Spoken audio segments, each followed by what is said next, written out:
Well, with our strong schedule, I won't wait too long and better get started to make use of our time today. So, a warmly welcome to the conference of the European RPL Network. And thank you very much for participating in this first session of the conference. I look very much forward to dive deep today into the what, why, and how of recognition of prior learning together with today's three speakers. And I already thank Patrick Marquin, Anna Gover, and Wolfgang Wiskins very much for their contribution they will give later. This is the first day of the conference of the European RPL Network. The conference is kind of divided in 4 conference days. It takes place today, tomorrow, and next week on Tuesday and Wednesday, each time from 11 a.m. to 12:30.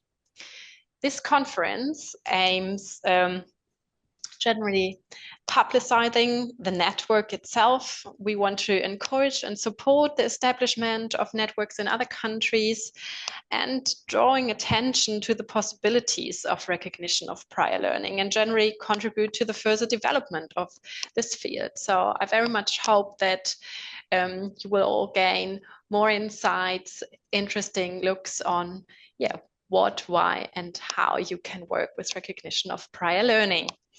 My name is Ann-Christine Böke. I'll be moderating this session. I work for the German Rectors Conference at the MODES Project. The MODES Project is about enhancing students' mobility across educational boundaries through recognition. So we actually work specifically on all topics related to RPL, mobility, and permeability.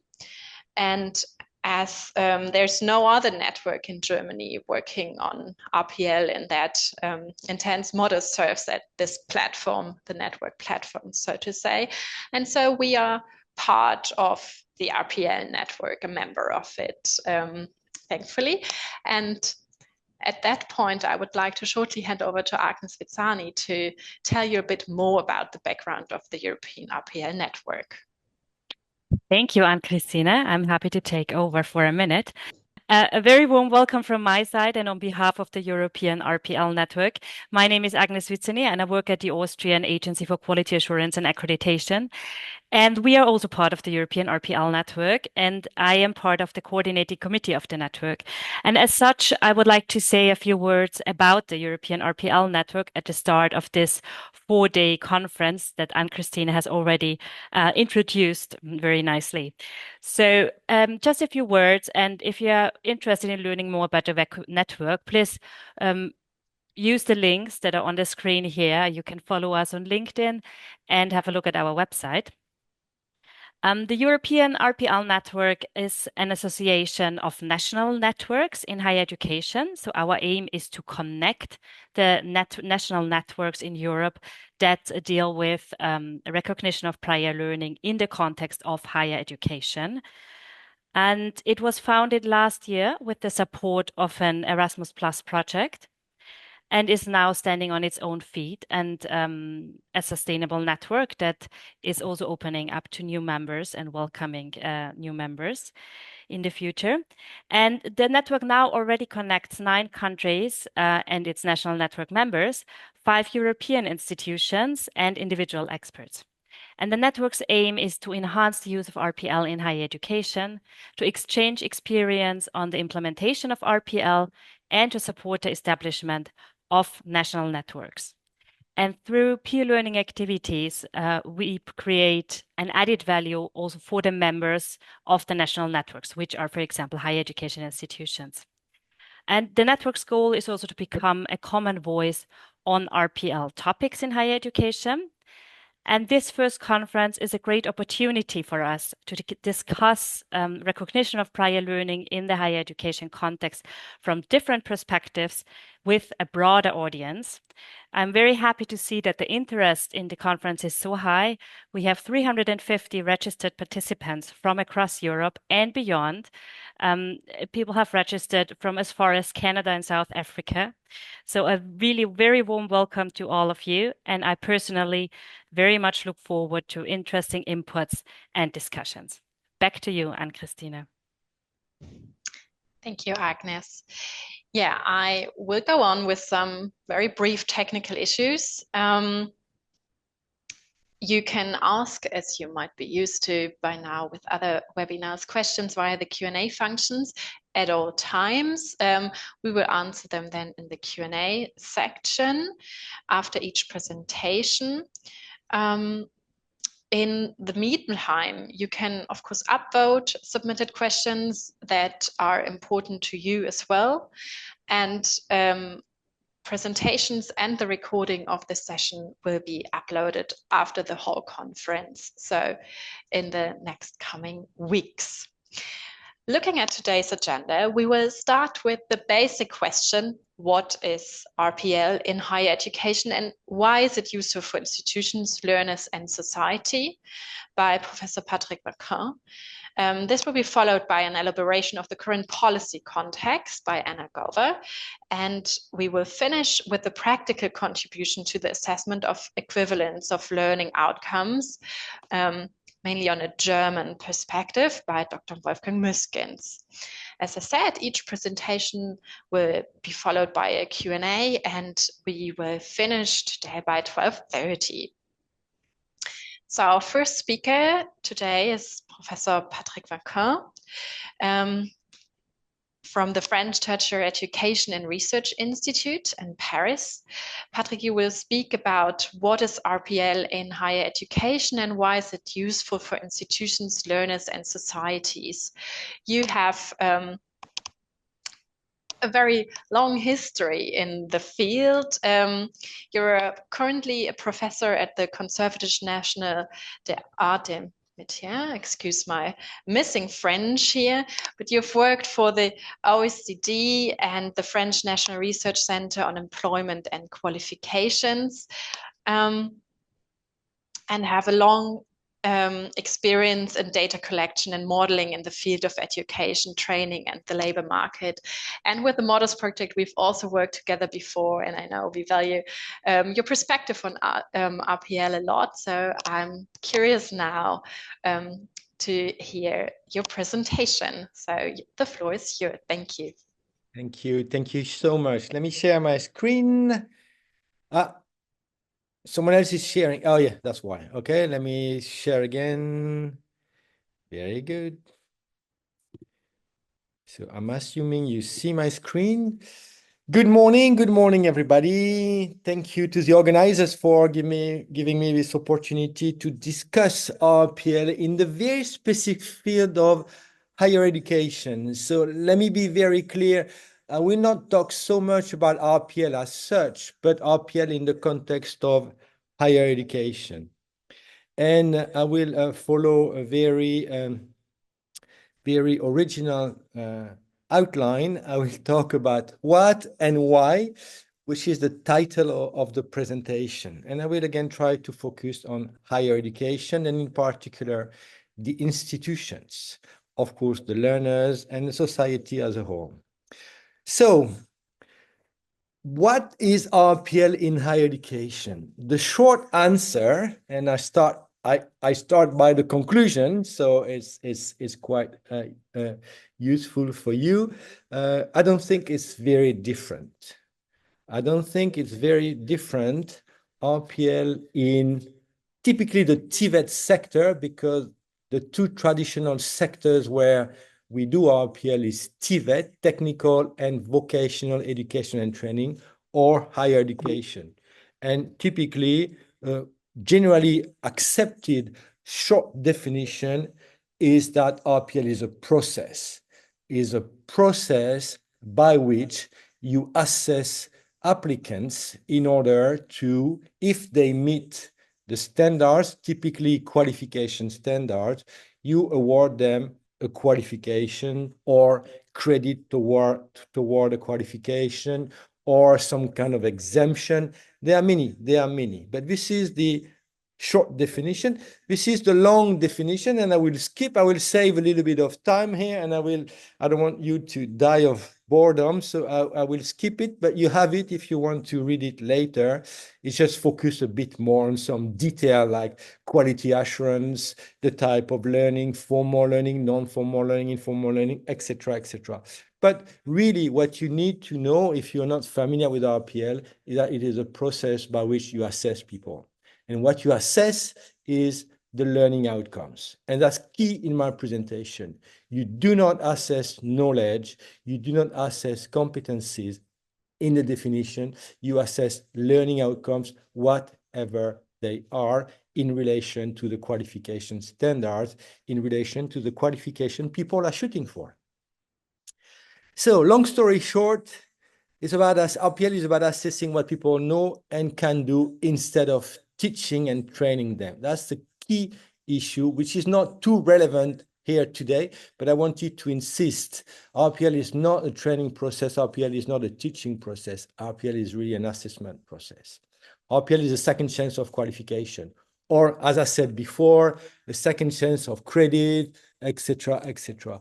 What I like a lot in terms of higher education is that RPL may help university people to position people upon entry in higher education. Instead of asking learners to start from scratch, you can ask them to be assessed, and then you position them where they belong in the university system, the higher education, so they don't repeat, they don't learn again what they already know. So second chance of qualification and some other application, positioning people upon entry. Obviously, in practice around the world, and I see indeed there are many people from many countries around the world, RPL is quite often used in the TVET sector. And many people would say it's a little bit easier to do RPL in the TVET sector because they believe it's easier to assess a car mechanic. You know, when you want to be a car mechanic, we give you a car, a broken car, and we ask you to fix it. And if you can fix it, I mean, you're a car mechanic. So very often people are a bit more hesitant in higher education because they don't know how to assess people. But what is key in my presentation today is that you do not have to focus on the can do. You can also focus on the know. What is the people know? And by the way, this is, we have to be cautious here because even in the TVET sector, the know is very important. You have to know how to fix a car, but you also have to have some kind of knowledge about the car, about the engine, about everything. So knowing and being able to do are the key things you assess normally when you assess the learning outcomes in the context of an RPL process. And one of my points today is that maybe the can do, could be also critical in higher education. So in a world where higher education stakeholders have a tendency to believe that only knowledge matters, maybe we could discuss whether it is true, because sometimes the can-do is also useful, for instance, for teaching. Sometimes we have excellent professors, but they have no clue how to teach. So they have the knowledge, but they don't know how to teach. Sometimes people are excellent in terms of abstraction, but they are not able to draft a proper paper so that people understand what they have in mind, etc., etc. So what I'm trying to say is that I would not make a difference between TVET and higher education, TVET being about hands, practical competencies, and higher education being about knowledge. And again, my definition, which is a definition usually agreed, is about assessing learning outcomes. The definition doesn't say assessing competencies or knowledge or both. It says assessing learning outcomes. So in short, what I'm saying here puts the weight on the way you assess people. And again, when you assess somebody to become a car mechanic, to be awarded a qualification in car mechanic, then you have to ask the person to fix a car or to show, to demonstrate he or she can fix a car. In higher education, you could do something completely different. Why not written exam? Why not written exam? Why not a dissertation? You know, why not any kind of activities that we do in the higher education system for assessing people? A short thesis. I'm having 2 students at the moment who are doing a PhD by RPL. So they have to show that in their life, with their experience, they have been learning a lot and they are able to show a high level of knowledge at such a level that it matches with the level of what you expect normally from a PhD student. So I hope you're with me. You can RPL people, you can RPL any kind of people for any kind of qualification or exemption or again credits, whatever you like, whatever you want in your country, in your region, in your company, in your university. But assessment has to be adapted to what you assess people for. There is another interesting debate, maybe, which could be useful for higher education, is this debate I was opening a little bit earlier about competence in higher education. When I read most definition, like the BIBB definition, it's really about applying knowledge, applying know-how, skills, in short, in order to reach a result in a given context. So this word competence obviously does imply some kind of practical activities, okay? So it is true that higher education is very much about knowledge, you know, sometimes pure knowledge. Again, among our colleagues in higher education, sometimes you meet people who are just, you know, interested in knowledge to a very, very high degree of abstraction and with little or no applicability whatsoever. But I think this is a debate we could open and maybe discuss with those higher education institutions who have started to fight the concept of competence, you know, to fight the concept of competence-based approach, because again, they believe it does discard knowledge. Again, I'm opening the debate more than responding to it, but I think this is really debatable whether knowledge is specific to higher education and competence is specific to the vet sector. There are some differences. I do not deny that. There are some differences if we consider what is being assessed. If we consider what is being assessed, when you want to go for a bachelor degree, for a master degree, some of my students did a master degree through RPL some years ago, and it was indeed about preparing a portfolio, which is very close to the concept of a master thesis, describing their activities, what is the kind of knowledge they mobilize to reach a result, etc., etc. So it's kind of a yes, but it's also a no. It's not so different if you consider that RPL is a philosophy, and I spoke to the conference in Germany some years ago, and I know people like the idea of philosophy for RPL. Is the idea that we learn everywhere and all the time. Just because we are human beings, we learn everywhere and all the time, and RPL is just a way to give recognition to those learning outcomes, to give validation to those learning outcomes, and to give them currency in the society, currency in the labor market. So I think RPL does contribute to this debate about competencies versus knowledge in higher education. This is a very big debate at the moment in universities in France and in the RPL world, generally speaking, in higher education institutions. What is true is that normally, in the TVET sector, it is the very first qualification that people get when they do RPL.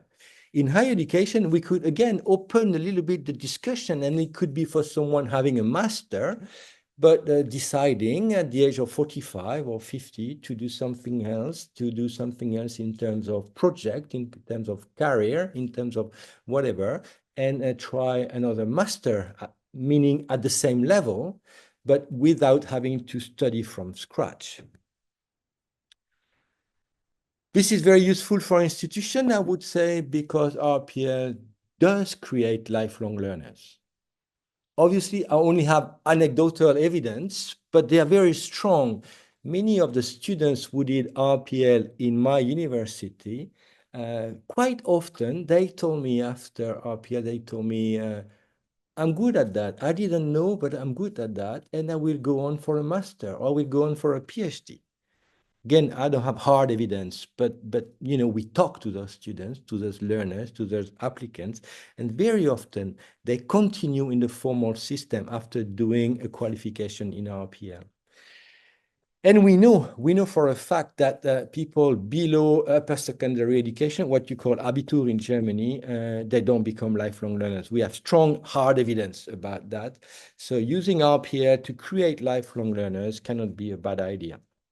Something else that what I call smart higher education institutions do is that they do RPL to call on learners. They kind of strike a deal with those learners, and they are adult learners, and they tell them, those universities and higher education institutions, they tell them, come to us, we will assess you, we will tell you what you already know or can do, and we will position you at exactly your level, so we will shorten the program for you. And as a matter of fact, those universities, when they live on tuition fees, when they live on the money they generate with the number of students, then they open up the pool of potential. Sorry, pool has a big typo here. Pool should read POOL, the pool of potential customers. Sorry for that. And it's about, opening the take-up, because sometimes university needs to generate resources, and sometimes the number of students coming from upper secondary education are not that many because of the demographic issues. Anyway, what I'm trying to say is, for institutions, it could be useful to think about a multi-entry, multi-exit system. And again, RPL could be useful as a system for positioning people at the right level. For learners, it's about access, obviously. Many countries are using RPL for allowing people to enter higher education when they do not have the academic prerequisite. Normally, in all the countries, you need upper secondary education to enter higher education. In some countries, they assess you, and even if you do not have upper secondary education qualification, they let you in because they assess you, and they award you the right to enter university. Shortening, obviously, shortening is a very good idea. And it's existing a little bit everywhere. They don't call it RPL. They call it in Canada, they call it challenging the course. They tell the teacher, challenge me. And if I already know all this, then I don't have to follow your course. Positive approach is good for the learners, because normally in the formal learning system, all the teachers... Alert from tip. Use your devices together. Okay, sorry. Sorry, are you still with me? Yes, all good again. Okay, so it's a positive approach. As I said, just said, most of the time teachers in the higher education system, they tell you what you're not good at. RPL is the other way around. They ask you to show what you're good at, and that's very positive. And the learners, sometimes when they are in a situation where they don't have a lot of self-esteem or confidence, they feel empowered with RPL.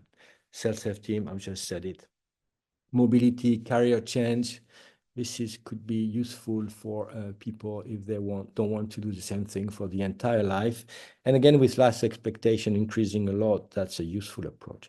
Finally, for society, I deeply believe that RPL has the potential for feeding back into the formal learning system, into the higher education system, into any kind of formal education and training system.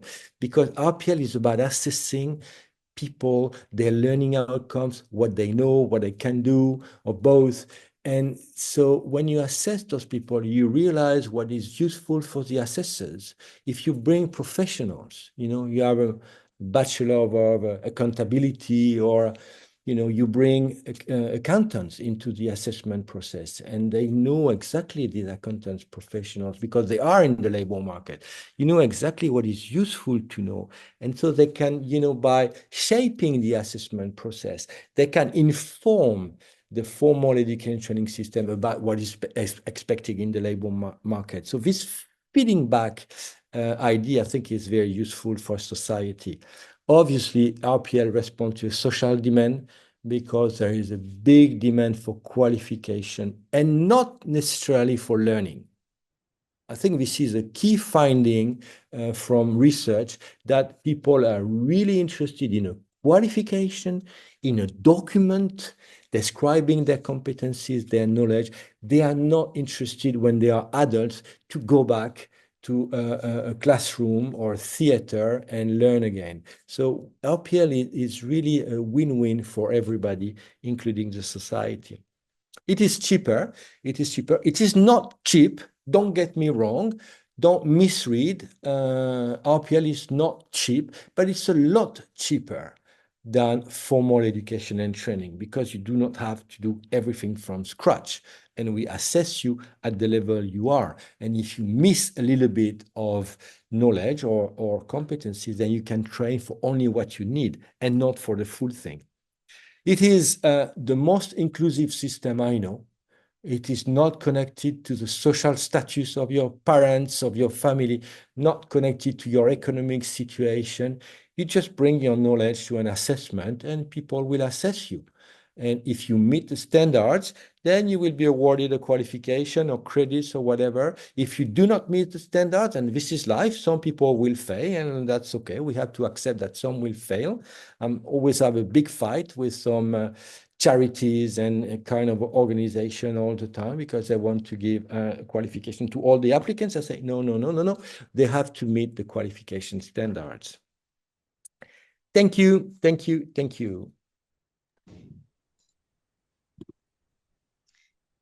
Yeah, thank you, Patrick.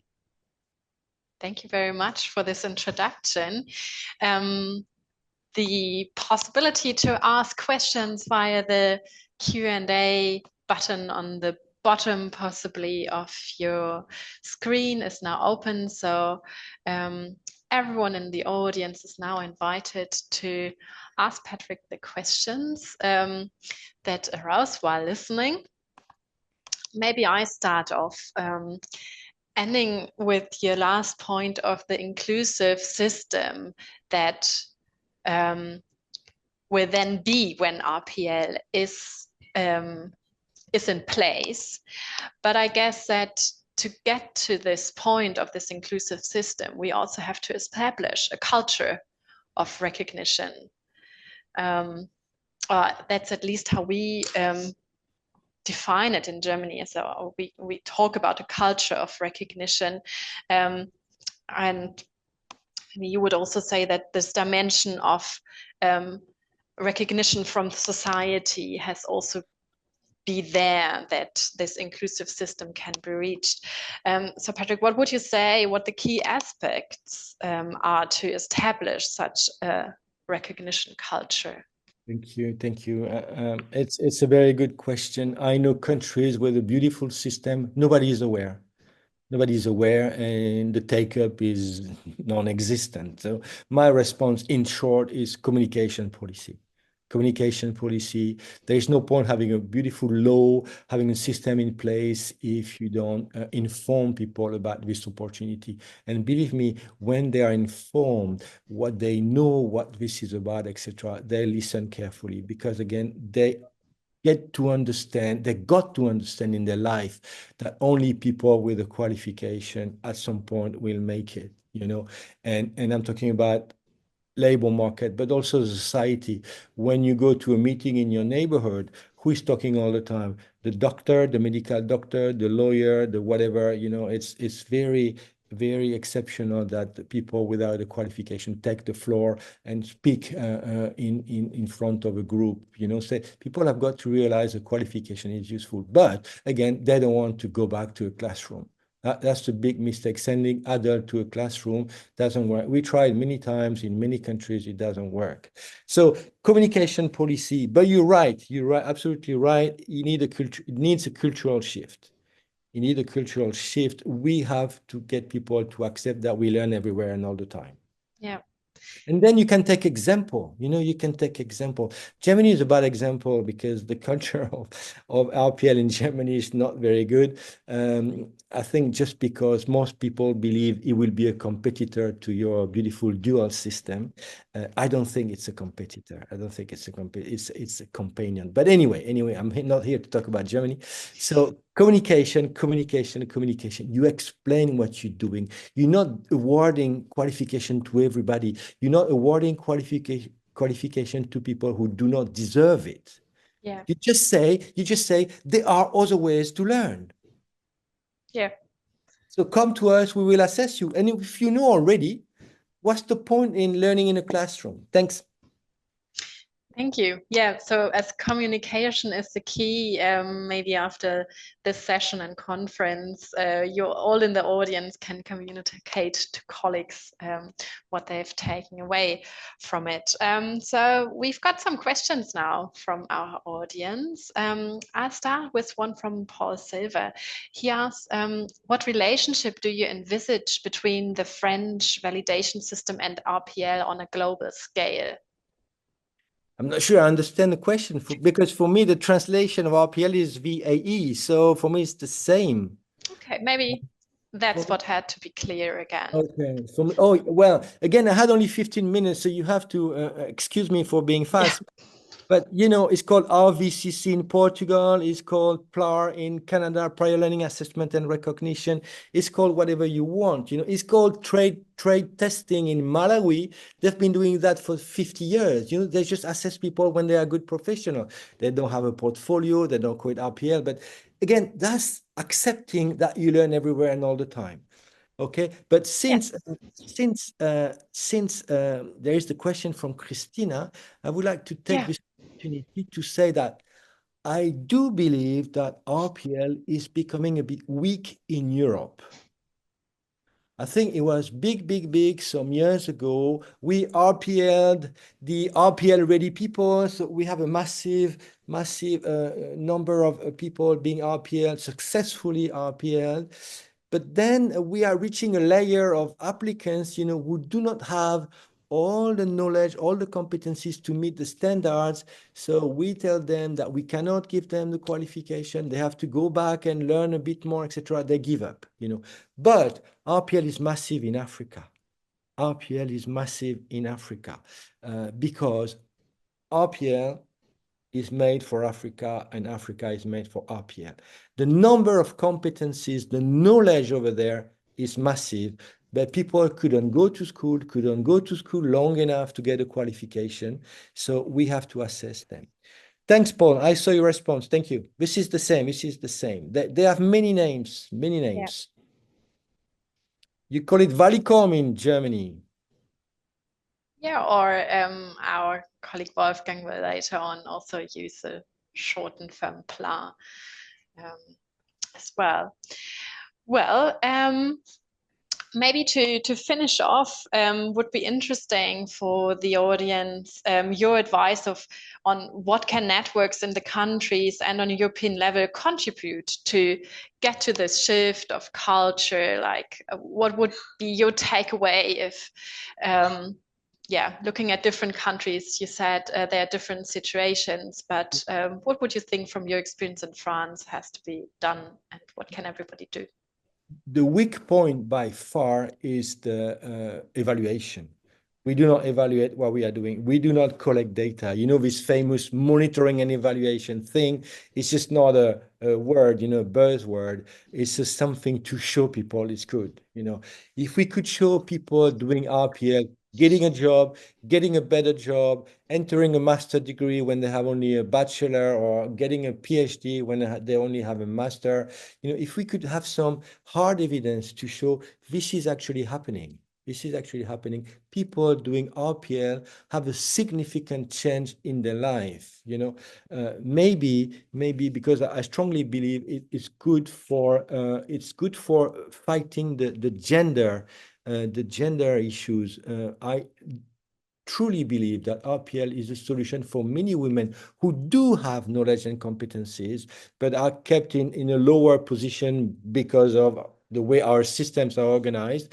I think because, again, it's very inclusive, because everybody is invited, women would have a chance to show their competencies, to demonstrate their competencies, their knowledge, etc., and get the qualifications they deserve. Just me give you one example, and I shut up for a promise.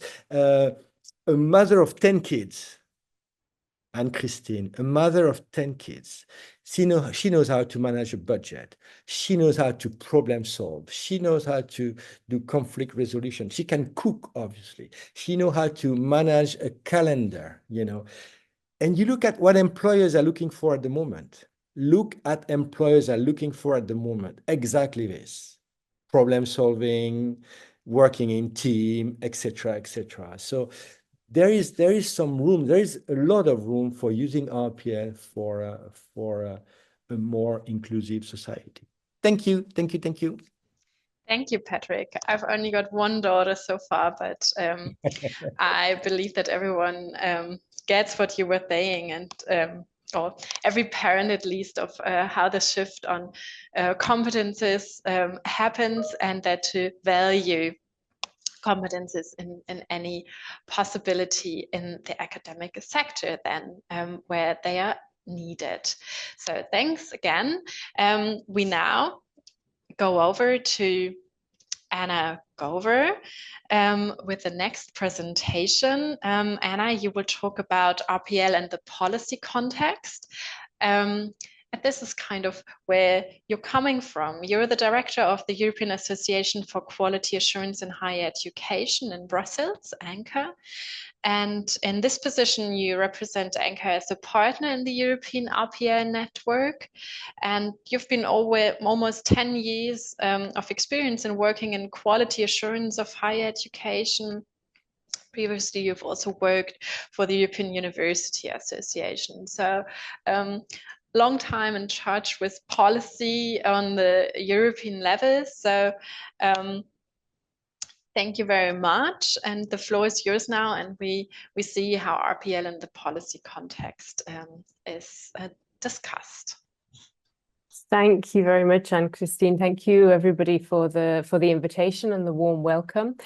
And I'm happy to contribute to the discussion here today. I think this section will take a little bit of a step back from the day-to-day realities and practicalities of RPL, and I'll try and give you a bit of an overview of the broader policy context that we're working in the European higher education area. Perhaps a disclaimer also to start with. I'm not an RPL expert. It's not something I work with in my daily work, but it's been a pleasure to be part of the discussions as part of the European RPL network, and to bring, on the one hand, some of our expertise in terms of setting up a network and running a network, but also the broader policy context, which indeed is what I will cover today. So why do we put RPL in the spotlight on the policy level across Europe? I think much of what I would say here, Patrick has already covered from slightly different angles. But we see that the social dimension of higher education is something that is being very intensely discussed at the moment on the policy level. So this is the concept by which the higher education, or the makeup of the higher education community, should reflect the composition of society at large. So much of that is about widening access to higher education, but also about ensuring continuation and progression in studies, and that higher education caters for the needs of a very diverse group of students within the higher education community. We've been talking about lifelong learning for a long time in the policy context, and I think the discourse has shifted a little bit, that we also now talk a lot about the flexible learning paths. So it's not just about continuing your learning journey after the traditional bachelor, master, and potentially third cycle degree directly after school, but it's also about the different pathways that you may take to get there. And that's not just in relation to when you access higher education, but how you get into it and how you continue through it. And RPL obviously is a key factor in supporting those flexible learning pathways. Slightly outside higher education, we see a big policy focus on increasing opportunities or the need for up and reskilling. Patrick mentioned already now that people don't enter a career immediately after higher education and stay in that career for their entire lives. The changing labour market means that there's more demand on the one hand from the labour market side, but also from the employee side to be able to advance, but also perhaps change track in what it is that they're doing throughout their life. And we also see an increased need for higher education to be responsive to societal needs. So we try and shift away from the vision of universities as the ivory tower, and look much more about their contribution to and their role in broader society. So for all this broader context, this is a big argument to look further into RPL and to design policies both at the European, national and institutional level that support and foster RPL. What I want to focus on is the European level policies. When we talk about European higher education, we talk about the European higher education area. And this is something that was formed through the Bologna process, which is an intergovernmental process which convenes 47 higher education systems, the European Commission, and a number of stakeholder organizations. And this involvement of the stakeholder organizations is particularly important. ENCA is there representing the quality assurance agencies. We also have organizations representing universities, institutions of applied sciences, organizations representing students, employers, and academic staff. So this is kind of the broader policy-making context on the European level. And I am not going to go into a lot of detail about how it works, but just to frame what I want to say next. What's helpful to know for those of you that are not familiar with how this works, the ministers of education of all the countries involved in that are part of the European higher education area, they come together every 2 to 3 years. It's usually every 3 years, and agree on a communiqué, a document which sets out their commitment for higher education in the coming years. Some sort of short and medium-term goals, but also a longer-term vision. And in between those ministerial conferences, it's the work of the Bologna follow-up group to implement the commitments that have been made in the communiqué. So the latest communiqué was in 2024, so spring this year, and that was the Tirana communiqué. The communiqués are named usually after the city in which they were signed, in which the ministerial conference took place. And in a moment, I will just reflect a little bit on the contents of the Tirana communiqué and how some of those commitments made by ministers links to RPL. But perhaps just to take a step back before that, in 2020, the communiqué that was issued then, ministers committed to building an inclusive, an innovative, and an interconnected European higher education area by 2030. And I think you'll see clearly how RPL links to some of that vision. But what we've seen is that there have been some general references to RPL in previous communiques, referencing how they support broader aims and vision, but very little concrete commitment in terms of policies to foster RPL. So what did we see in the Tirana communique? There was an important section on flexible learning paths. And here the need for lifelong learning in society is well recognized, and also that the learning paths through which learners access higher education, they need to be flexible, they need to be properly delivered, they need to be quality assured, and they need to be recognized. And this also applies then to the recognition of prior learning, and RPL gets an explicit mention in this section of the communique. So here there was a commitment from ministers to foster such flexible learning paths in all higher education programs. Some of the more concrete commitments have then a direct link to supporting RPL. There will be in the coming years, in the next 2 to 3 years, a review of the ECTS Users Guide, in order to strengthen its key features and make sure that it reflects the current and potentially future higher education environment, including, of course, micro-credentials. It's difficult to get through any presentation these days without mentioning micro-credentials, and here we have it. In the current ECTS Users Guide, there is indeed a section on the recognition of prior learning and experience, and I think we will probably see that strengthened as we recognise the importance of recognition of prior learning in supporting these flexible learning pathways, and particularly then how that also applies with micro-credentials for perhaps learners coming in, having done education in smaller chunks that may not correspond directly to a qualification that they're seeking to achieve at university, but may contribute to it. We also have another review and revision coming up in the next couple of years, and that's of the ESG. That's the shorthand for the standards and guidelines for quality assurance in the European higher education area. Extremely long-winded title, so I'm happy we abbreviate to the ESG. And this is really the framework for quality assurance across Europe. It has a section for internal quality assurance of how this should be done by institutions, and then also standards and guidelines for the quality assurance agencies.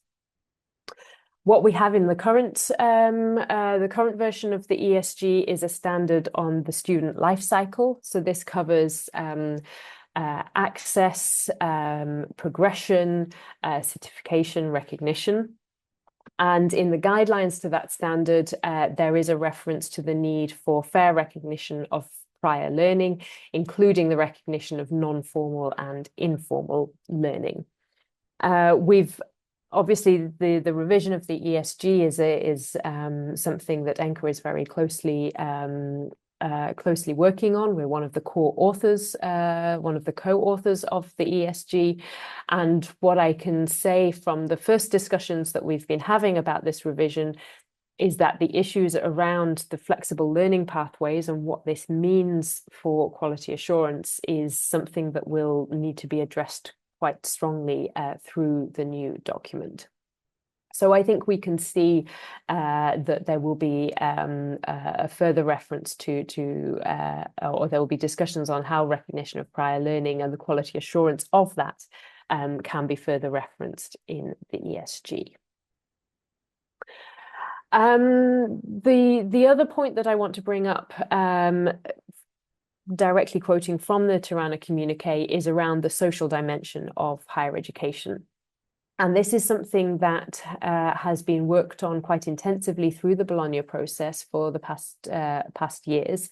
In the previous working cycles, we've had working groups that have been exploring this in depth. and they have developed a set of principles with indicators and descriptors for the social dimension of higher education. So this is advice at the policy level of how a social dimension of higher education can be better fostered, both through policies and practices. And what the Bologna process is looking at doing in the coming years is taking this document and using it as the basis for a comprehensive monitoring framework for the social dimension of higher education. And this document also makes explicit reference to the recognition of prior learning. There's a principle on widening access to, participation in, and completion of higher education, and the guidelines to that principle address the need for recognition of prior learning. So I've included here links to the resources that I've mentioned in this presentation. The slides will be shared with you afterwards. And I think what I really want to finish up with is the message that the need for supporting recognition of prior learning is increasingly well recognized on the policy level, and it is very much on the agenda in the European higher education area, perhaps not through explicit commitments towards recognition of prior learning, but through the other tools and frameworks that we have on the European level, that these would more comprehensively support recognition of prior learning at the national and institutional level. So I'll finish up there. Thank you very much for your attention, and happy to take any questions. Yeah, thank you very much, Anna, for these deep insights. Whilst the audience maybe reflects and think about their questions to you, I will start with one. To the audience again, as you know, you can use the Q&A section, and I will read out the question to Anna then. I just thought again how helpful it usually is, or that's actually my experience when working with higher education institutions, people working in any different department of a university, that it is quite helpful for them to argue with the policy context how important RPL is, or why it is actually important, why they have to follow these lines. So thanks again for bringing up all the background information to that. You started with saying that you're actually not the expert in RPL, but Anchor is a member in the network, is involved in the RPL network. So maybe can you tell us a bit about that background, why you're involved in the network, and the role of quality assurance agencies in Europe in the context of RPL? So where is the connection there? Of course, yes. Well, the connection with quality assurance and recognition of prior learning is that, of course, quality assurance should cover all aspects of institutional education delivery. And as said, one of those aspects, and this is set out in the ESG, is the access recognition, entry recognition, and certification. So there's the whole student life cycle.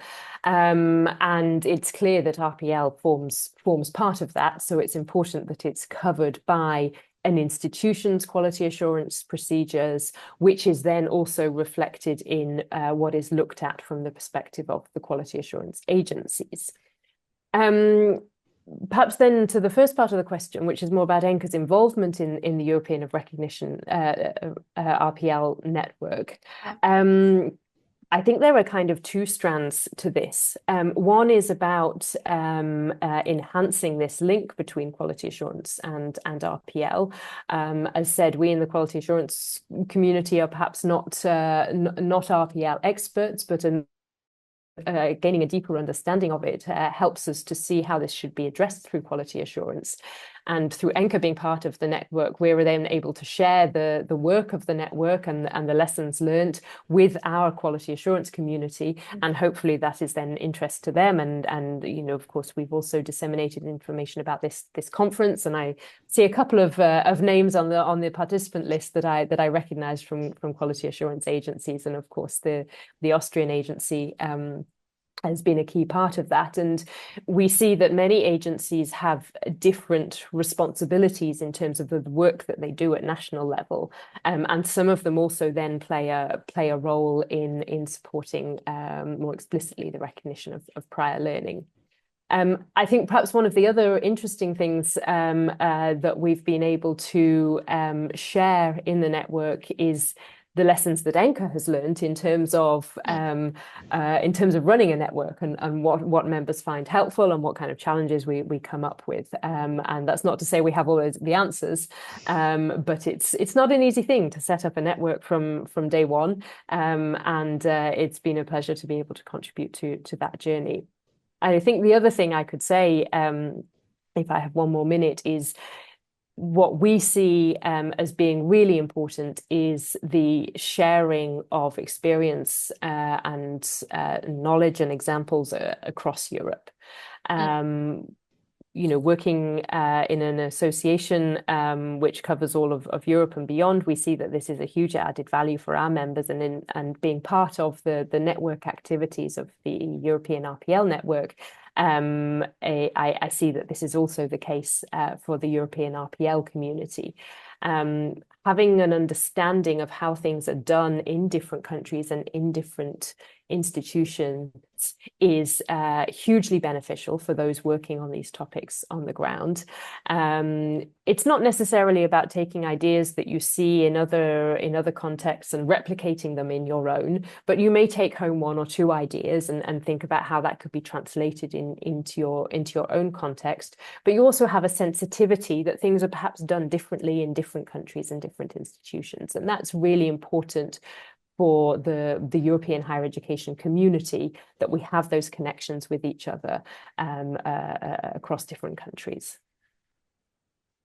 Yeah, thank you very much. I think that it's quite interesting to hear again, a bit deeper in what the work is all about. And I think one of the biggest points is then again, the communication, what Patrick already said, how important it is to communicate to everyone, talk about it, and that is part of what ENCA then does. The audience just has one question of clarification, what BFUG stands for. Maybe you can say this short. Indeed, yes, and I apologize for my poor communication. That the European policy level for higher education has a lot of terrible acronyms, and for those not dealing with them on a day-to-day basis, it's a bit of a minefield. The BFUG is the Bologna follow-up group. And this is basically the group of experts representing the different countries and stakeholder members of the European higher education area that works on the commitments made by the ministers in between each ministerial conference. So the Bologna follow-up group now is just starting a new working cycle. We're reflecting on the commitments made in the Tirana communique and looking at how we can work to put those in practice. And essentially the BFUG then establishes a number of different working structures, working groups, which brings together countries that are particularly interested in addressing specific topics and explores those in more detail at the policy level. Wonderful. I think that became quite clear then, and as we've already said and shared, you will get the presentations later on, so all the acronyms and big policy context can be researched again as desired. So thank you again, Anna, for your presentation. We will now come to the third speaker of today's conference session, Dr. Wolfgang Müskens from the University of Oldenburg. He will speak about the assessment of recognition of prior learning, the methods and criteria. Wolfgang Müskens has background in psychology and has been a research associate at the Karl von Ossietzky University in Oldenburg. And you've worked a lot on permeability and recognition of vocational competences and have been the scientific head of the Central PLA service of the University of Oldenburg. And just generally, you've been involved with RPL for many years, and Wolfgang Müskens is an outstanding expert in this field in Germany. He has also been involved in projects of the German Rectors Conference as an aspect and consultant for many years. So we've been working together a lot, and maybe that as another explanation to your presentation, you will of course mainly talk from the German perspective, but for the audience coming from Europe and beyond, there are diverse legal backgrounds and possibilities. We've now shared by Anna the general European policy background, which have been adopted mainly in Germany, but so what we do out of the European legal backgrounds in Germany, that will show us Wolfgang now. So thank you very much. The floor is yours. Thank you very much, Anne-Christine, and thank you very much for the opportunity to speak here today.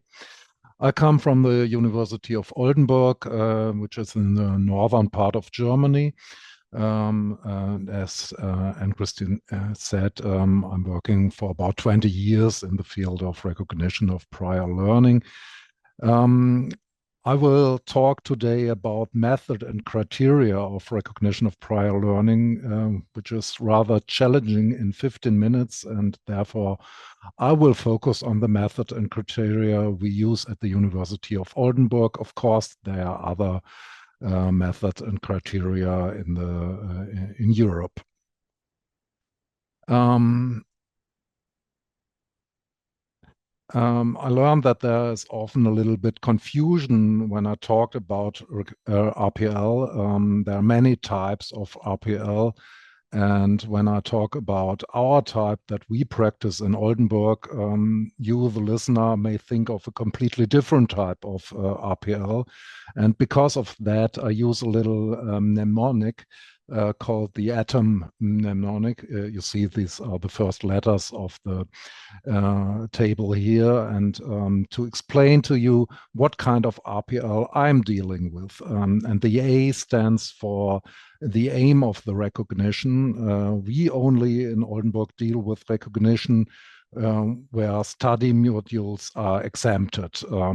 This means the students no longer have to study these modules after successful recognition. So you can shorten your program by recognition of prior learning if there are certain modules are waived. We do not deal with recognition for access to higher education, and we also don't use the laser pointer, and we also don't deal with admission to certain programs in higher education. So it's only about exemption. And the T stands for target or time. You can use both of it. That means when does the recognition of prior learning take place? And our time of recognition takes place at the beginning of a bachelor or master program. Then the students come to us and they want to have recognition for their prior learning. And what kind of prior learning is it? What is the origin of the learning? And you can see we deal with informal learning at the workplace or even in the free time, and we deal with non-formal learning from non-formal courses, and even with formal learning, but only formal learning from the vocational sector, so formal vocational training. We don't deal with academic learning. That is a different story. So we don't deal with credit transfer in the from academic learning. And the last, it's called M, the modus, and we could also call it the type of RPL or the kind of RPL, but M fits better to this mnemonic. So what kind of RPL do we practice? How do we practice RPL? And you see there are two different kinds of RPL, and we deal with both, as well with individual recognition of prior learning and something that we call automatic or blanket recognition. And I will talk about that now.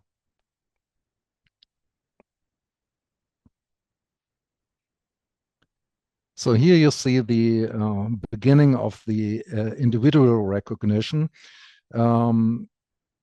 And individual recognition at the University of Oldenburg is based on a portfolio.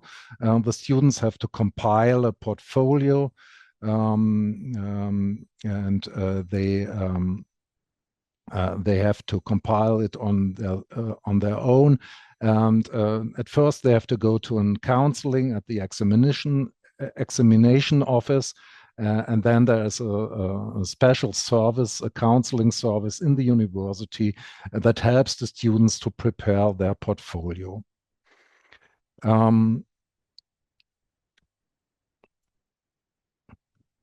So assessment in individual recognition is primarily portfolio assessment. The assessment is based on a structured portfolio that the student creates themselves. There's, of course, a template, but the student must describe his or her own skills and select appropriate evidence. This evidence is of great importance for the portfolio. It can be degrees or certificates the student has only got. It might be employer references, or it may be authentic evidence. And authentic evidence is something that is very important for portfolios in recognition. That means authentic evidence that are documents or even other multimedia content created in the real working or learning process. That might be plans or sketches that were made in the working process. It might be letters, emails.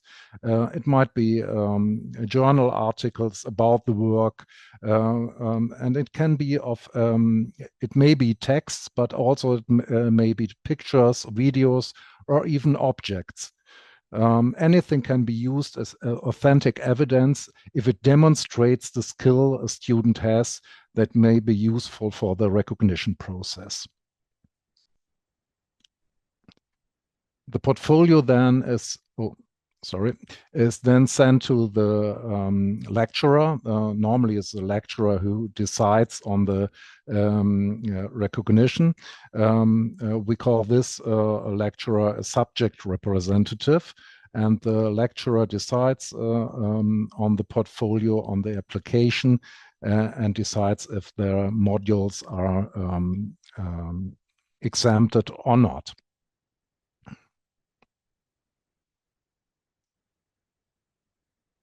So we do this kind of recognition for about 10 years at University of Oldenburg, and we found that there are certain limitations or challenges which are connected with this kind of recognition. Of course, you need a lot of staff to support and advise the students in the preparation of the portfolio. It's quite you need a lot of resources for this kind of portfolio assessments. And the assessment of the portfolios also causes a lot of work for the lecturers, for the subject representatives. And there's one more problem with this kind of recognition. The students often come to us before they enroll to the study programs, and they ask, for my prior learning, how much can I get? What is the amount of credit that I can receive for my prior learning? And we cannot answer that because the recognition and the amount of credit points that are exempted will be determined by the recognition process. And so they have to compile the portfolio and they have to work in the whole process so that they can get the result for the recognition. And so that's for some students a problem. And that's the reason why we have an alternative method of recognition, an alternative to the individual recognition. And we used to call it the blanket recognition. And in the last years, there was also a new term called automatic recognition, but it's the same in fact. Blanket recognition, automatic recognition means that any holder of a certain qualification, a certain vocational qualification, gets exemption from equivalent university modules without an individual assessment. The assessment takes place on the degree basis and not on the individual basis. People with a certain qualification like master craftsman or certified senior clerk, which are vocational qualifications, can get a recognition without an individual assessment. The university guarantees this recognition for any holder of the certain vocational qualification. This, of course, works only for qualifications with standardized learning objectives or learning outcomes, because the recognition is based on this standardized learning outcomes. Here you can see how it works. The students, the vocational qualified students come to our university, they apply for recognition of their previous learning, and they use a simple form. They only have to fill in what kind of vocational qualification they have completed. And this form is sent to the examination office, and they look it up in a database, and they decide on the information from this database which modules are waived or exempted, and the program is shorted for this students. So this is a very simple process. What about this database? You enter in this database a student's study program or even his intended study program, and you select which prior learning courses, e.g. vocational qualifications, the student has completed. And the database, of course, has some lists of study programs and of prior learning courses. And then it puts out the list of modules that will be exempted. So that's, of course, very simple. It looks very simple, but the crucial question, of course, is what data is used to fill this database? How is the database filled? What, on which basis is the information gathered? For this purpose, to gather the information, comparisons are made between each vocational qualification and each relevant degree program. This comparison is called an equivalence check, and it is made by experts or lecturers from the field of the recognition. And the results of these equivalence checks are then presented in a report we call equivalence reports, and these reports are the basis for the database. The information from these reports are put in the database. So now we are at the assessment in the blanket recognition or in the automatic recognition. Of course, there is an assessment. The assessment takes place in the equivalence check. Here, vocational qualification is compared with the study modules of a degree program. And this comparison is usually carried out by the lecturers of the degree program and sometimes also by external experts. Patrick mentioned this external support in the assessment, and it's quite useful to take some experts from outside the university in this comparison. The comparison is based on documents that illustrate the learning outcomes of the vocational qualification. That can be curricular, descriptions of learning outcomes, or again, authentic evidence.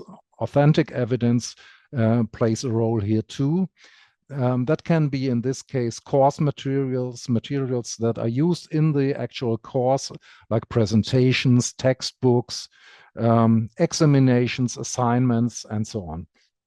And these documents are assessed by the lecturers and compared with the learning outcomes of the study modules according to certain criteria. And this is the assessment in the automatic recognition.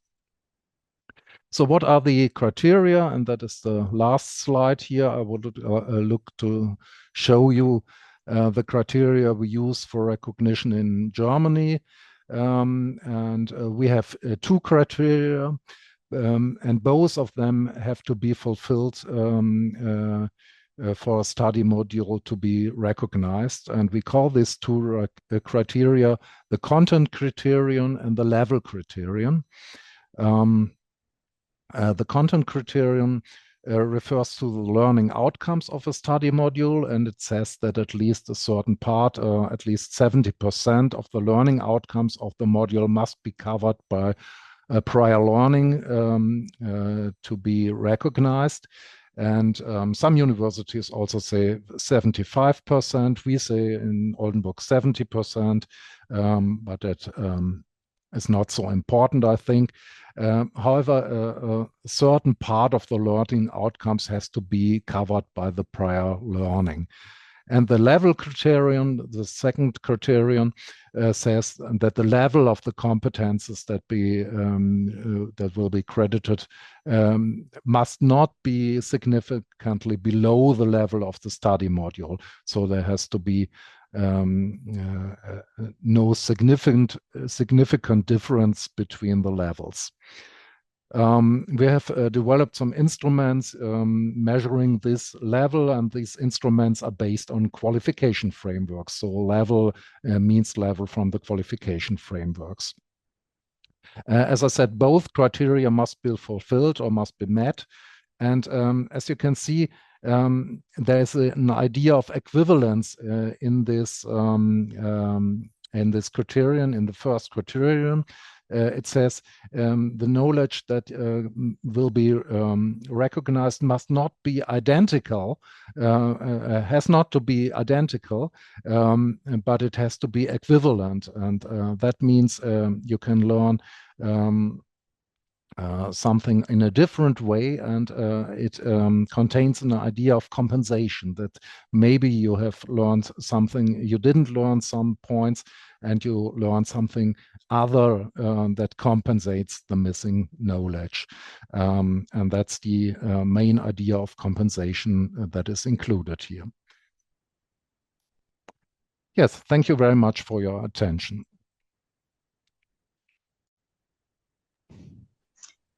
Thank you very much, Wolfgang, for your presentation and for diving very deep into the question of the how, and which was now very well answered, I would say, for the example of the case in Germany, how unfortunately, we had some technical issues in the live session of the webinar. So whilst I was asking my last question to Wolfgang Müskens, the webinar was stopped. For this recording, we finished now at that point. The question concerned the database that the University Oldenburg uses and whether it can be shared with other higher education institutions. As far as we know, it is only an internal database, so this can't be used, but you're all welcome to connect with our today's speakers and send them the questions you have after listening to this web seminar. I want to thank again all our three speakers of today's session, Professor Patrick Racquin, Anna Gover, and Dr. Wolfgang Müskens, for contributing to the what, why, and how of RPL. And I would also like to extend my thank to the whole network coordinators of the European Network of Recognition of Prior Learning for putting up this floor, giving RPL a bigger audience. And I would like to wish you all a good day and enjoy the rest of the conference this week and next week. Thank you very much.